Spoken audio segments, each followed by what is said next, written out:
Nouvelle session de l'information suspect de l'AINE TV. Mesdames et messieurs, bonsoir et bienvenue dans ce journal.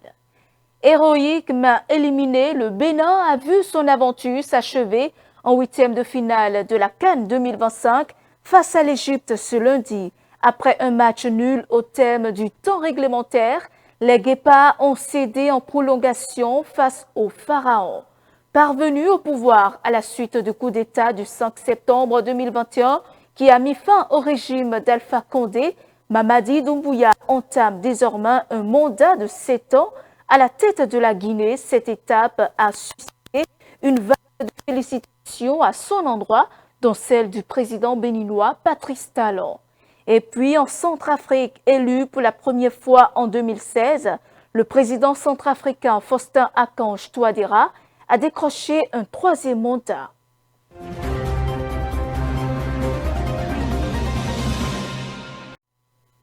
Les hommes de Guénotra ont fini par céder face au pharaon d'Égypte au thème de combat intense. À l'issue du temps réglementaire, aucune des deux équipes n'avait réussi à se départager en prolongation. Amené par Mohamed Salah et ses coéquipiers, l'Égypte a mis un terme au rêve béninois. Malgré l'élimination, le Bénin quitte la compétition la tête haute. Voici quelques impressions. On a tout donné ce soir, mais ça n'a pas suffi. Je crois qu'on a manqué un peu de concentration. Mais ce genre de match nous permet aussi de progresser. On a encore appris ce soir parce que ça s'est joué sur des détails. Un peu de concentration, je crois qu'on pourrait éviter ce deuxième but. Physiquement, peut-être on a eu une petite baisse de régime. Le match était long.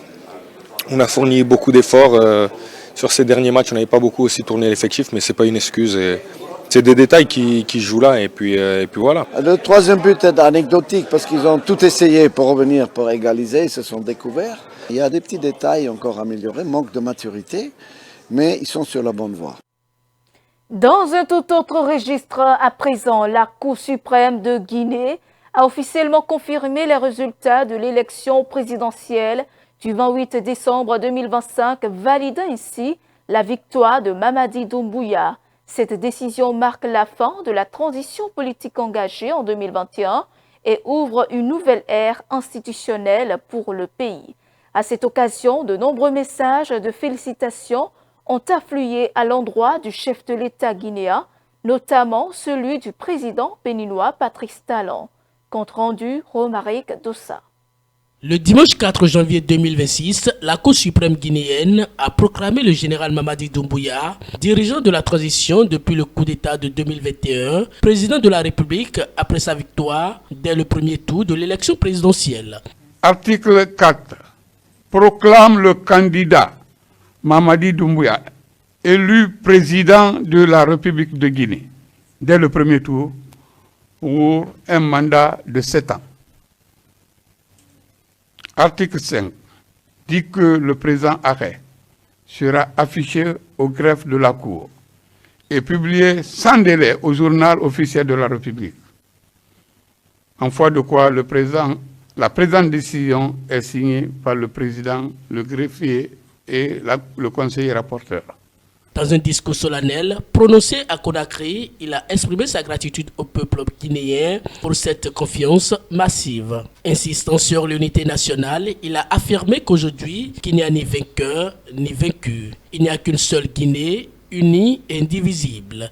Il a tendu la main à tous les Guinéens, y compris de la diaspora, pour bâtir une Guinée nouvelle, une Guinée de paix, de justice, de prospérité partagée et de souveraineté politique et économique pleinement assurée. Le président élu a annoncé que l'année 2026 serait placée sous le signe du travail, de la rigueur, de l'unité et de l'espoir. Profitant de l'occasion pour compenser l'absence de discours traditionnel de fin d'année en raison du calendrier électoral, il a présenté ses vœux de santé, de paix, de progrès à l'Assemblée des Guinéens. Cette élection légitime le pouvoir de Mamadi Doumbouya, âgé de 41 ans, qui avait initialement promis de ne pas se présenter avant de changer de cap. Plusieurs candidats ont félicité le vainqueur, tandis que des observateurs internationaux ont salué le déroulement pacifique du scrutin tout en relevant l'absence de concurrence majeure. Selon les résultats définitifs de l'élection présidentielle du 28 décembre 2025, Il remporte une victoire écrasante dès le premier tour avec 86,72% des suffrages exprimés. Ces chiffres confirment les résultats provisoires annoncés fin décembre par la Direction générale des élections. Ces chiffres confirment les résultats provisoires annoncés fin décembre par la Direction générale des élections. Le taux de participation a été légèrement revu à la hausse à environ 83%. Le président de la République du Bénin, Patrice Talon, a également félicité l'élu pour sa victoire. Face à 8 candidats peu connus du grand public, les principaux leaders de l'opposition étant en exil ou écartés du scrutin, Abdoulaye Yero Baldé arrive en deuxième position avec 6,59% des voix, suivi de Faya Lansana Melimono avec environ 2%. Il faut noter que ce scrutin marqué par un contexte de rétrécissement des libertés et d'absence des ténors de l'opposition était présenté comme l'étape finale du retour à l'ordre constitutionnel. Il intervient après l'adoption d'une nouvelle constitution en 2025 qui a prolongé le mandat présidentiel à 7 ans, renouvelable une fois, et autorisé les militaires à se présenter. Et sur le continent américain, le président vénézuélien déchu Nicolás Maduro a comparu ce lundi pour la première fois devant un tribunal américain pour répondre aux accusations de narcoterrorisme proférées par l'administration américaine. Dans la nuit du vendredi à samedi, les États-Unis ont mené une opération aboutissant à l'enlèvement de Nicolás Maduro et de son épouse Cilia Flores. Le point avec Romaric Doussa. Capturé à Caracas le samedi 3 janvier lors d'une opération militaire américaine, Nicolás Maduro et son épouse Cilia Flores sont inculpés pour narcoterrorisme et crimes contre l'humanité, ont rapporté des médias américains dont l'agence Reuters qui ont décrit que Maduro et son épouse sont convoyés, menottés pour comparaître devant le tribunal de New York. Selon les mêmes sources, Nicolás Maduro et sa femme ne doivent pas être jugés aujourd'hui. Ils vont juste comparaître pour que le juge énonce ce que la justice américaine leur reproche. Inculpés pour narcoterrorisme et crimes contre l'humanité, l'audience est annoncée pour ne pas durer très longtemps. Pour ce qui est reproché au couple présidentiel, Nicolás Maduro doit répondre de 4 chefs d'accusation de trafic de drogue ainsi que de détention d'armes automatiques, lui et sa femme. Ils sont accusés d'être en lien avec la guérilla des forces armées révolutionnaires de Colombie que Washington considère comme terroristes, ainsi qu'à des cartels criminels pour acheminer des tonnes de cocaïne vers les États-Unis. En Conseil des ministres ce lundi, Emmanuel Macron a affirmé qu'il n'approuve pas la méthode utilisée par les États-Unis. En Conseil des ministres ce lundi, Emmanuel Macron a affirmé qu'il n'approuve pas la méthode utilisée par les Américains. Cependant, le chef de l'État français a précisé que Maduro était un dictateur et que son départ était une bonne nouvelle pour les Vénézuéliens. La Suisse, de son côté, a bloqué les éventuels avoirs de Maduro afin d'empêcher toute fuite de capitaux. Ces mesures prises par le gouvernement suisse sont étendues à d'autres personnes qui sont liées à Maduro. Nicolás Maduro sera présenté devant le juge Alvin Relashtan, âgé de 92 ans. Présenté comme un habitué des procès médiatiques et très attaché au droit et à un procès équitable, le juge fédéral du district sud de New York, Alvin Relashtan, était désigné pour s'occuper du cas de Nicolás Maduro. Cette nouvelle continue de provoquer de vives réactions. Selon certains observateurs en politique internationale, cette arrestation pourrait avoir de larges conséquences. Suivons. Comment se fait-il qu'un président, qu'il soit élu ou mal élu, ait quand même a eu un suffrage de la souveraineté de son pays et qui doit gérer le pays tel que la population le veut? Comment Trump aujourd'hui, en brûlant toutes les étapes, il y a bruit chez lui, face à la Sénat, à qui n'a pas demandé la permission avant de lancer cette opération? Si ce qui s'est passé avec le Venezuela à cause des intérêts des États-Unis, du pétrole, on enlève un chef de l'État d'un pays et qu'on va juger chez soi, c'est ouvrir la voie à tous les chefs d'État appartenant à des pays de puissance qui peuvent venir dans des pays où ils ont des intérêts à agir. C'est vraiment mauvais, très gauche. Je ne veux pas rentrer dans les lois américaines. Il y a un truc de 1800, c'est eux qui savent ce qu'ils en disent. La Cour suprême, vous allez entendre ce qui se passe aux États-Unis juste après cette opération. C'est grave. Pourquoi on enlève un chef de l'État élu souverainement? Ça, c'est une ouverture d'une porte du désordre mondial. J'ai appris hier que les Nations Unies se sont réunies. Je m'en vais vous dire, je n'ai pas encore la teneur de ce qu'ils ont dit, mais je vous dis globalement, c'est gauche et c'est mauvais pour la démocratie. Un pays qui se dit pays démocrate et première puissance du monde, qui doit donner des exemples, nous donne des exemples comme ça à travers cet enlèvement. C'est dangereux. Et aujourd'hui, l'Ukraine en porte-à-faux avec les États-Unis. Aujourd'hui, là, avec la Russie peut se lever aujourd'hui et dire qu'il fera la même chose. Parce qu'il a aussi des intérêts en Ukraine. Les Français peuvent le faire là où ils sont puissants et ils sont malmenés.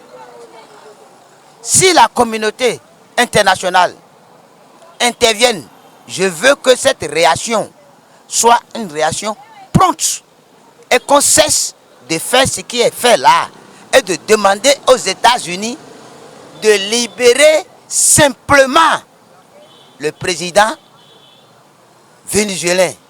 Parce que j'ai appris hier ou avant-hier que le président Trump disait à la vice-présidente qui joue le rôle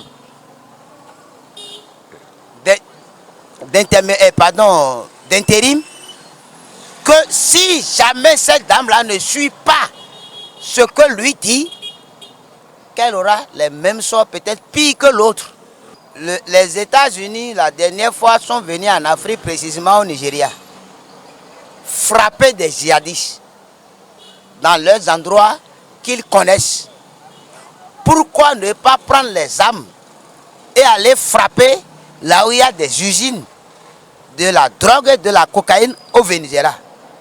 Pourquoi ne pas faire la même chose que de dire qu'il faut prendre un président élu, souverain dans son pays? Je trouve ça mal et ça fait mal d'entendre des trucs comme ça. Si ce Venezuela qui est en problème aujourd'hui était allé dans les Brexit, qu'est-ce qu'ils allaient faire? Parce qu'ils s'apprêtaient à rentrer dans les Brexit. Qu'est-ce qu'ils allaient faire? La Russie est là, le Brésil est là, etc. etc. Qu'est-ce qu'ils allaient faire? Mais je dis bien, et je répète, madame la journaliste, ce qui vient de se passer et qui secoue le monde entier est simplement une anarchie. Le président sortant Faustin Archange Touadéra a été élu au premier tour de l'élection présidentielle en République centrafricaine. Il a organisé le 28 décembre 2025 des élections présidentielles, législatives, régionales et municipales. Dans une déclaration aux médias, le président a appelé à l'unité. Le reportage. Réélu président de la République centrafricaine, Faustin Archange Touadéra a insisté sur la nécessité d'unité nationale et de dialogue avec tous les citoyens et groupes armés. Son message fédérateur s'inscrit dans un contexte électoral marqué par une participation modérée de 52% et des contestations de l'opposition. Tout le monde sait que je mène ici une politique de main tendue. Notre pays a trop souffert et notre pays a besoin de tous ses fils qui se mettent ensemble pour qu'on puisse construire le pays. Et voyez-vous, j'ai tendu la main aux groupes armés, je continue de le faire et la paix revient à cause de cette volonté. du dialogue.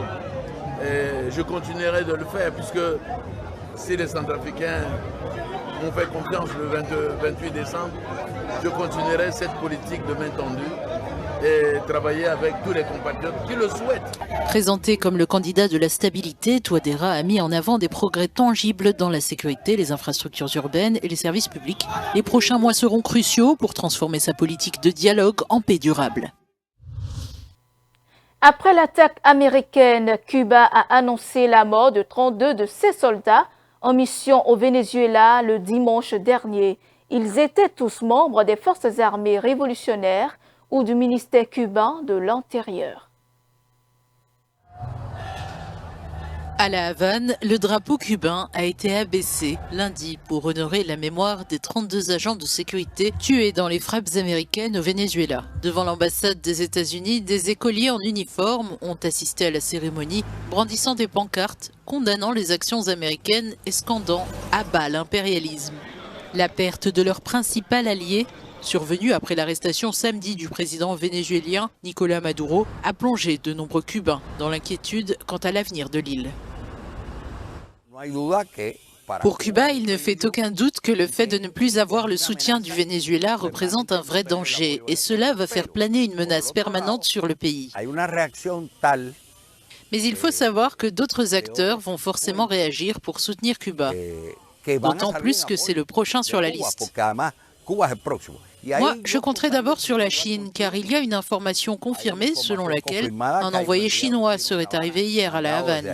Nous pourrions aussi compter sur la position russe. Le gouvernement cubain n'a pas fourni d'informations supplémentaires sur les circonstances exactes de la mort des 32 Cubains, confirmées ce week-end. Malgré la crise, la vie quotidienne à La Havane continue, marquée par les difficultés économiques habituelles, les longues files pour la nourriture et les transports, ainsi que les coupures d'électricité régulières. Le Botswana, la Centrafrique, la Guinée-Bissau et la Namibie ont intégré une liste de pays ciblés par des restrictions de visa pour les États-Unis. 20 pays africains au total sont désormais visés, dont 12 où les ressortissants n'ont plus accès au sol américain, sauf dérogation, c'est après moi. Les États-Unis ont ajouté 7 autres pays, dont 5 en Afrique, à la liste des nations dont les détenteurs de passeports sont tenus de déposer des cautions allant jusqu'à 15 000 $ pour des procédures de visa. C'est un total de 13 pays, tous situés en Afrique sauf 2, qui figurent désormais sur cette liste américaine, ce qui rend la procédure d'obtention d'un visa américain inabordable pour de nombreuses personnes. Il y a une semaine, le département d'État a discrètement ajouté le Bhoutan, le Botswana, la République centrafricaine, la Guinée, la Guinée-Bissau, la Namibie et le Turkménistan à la liste. Ces désignations ont pris effet le 1er janvier 2026, selon un avis publié sur un site gouvernemental américain. Il s'agit du dernier effort en date de l'administration Trump pour renforcer les conditions d'entrée aux États-Unis, et le paiement de la caution ne garantit pas pour autant l'obtention du précieux sésame.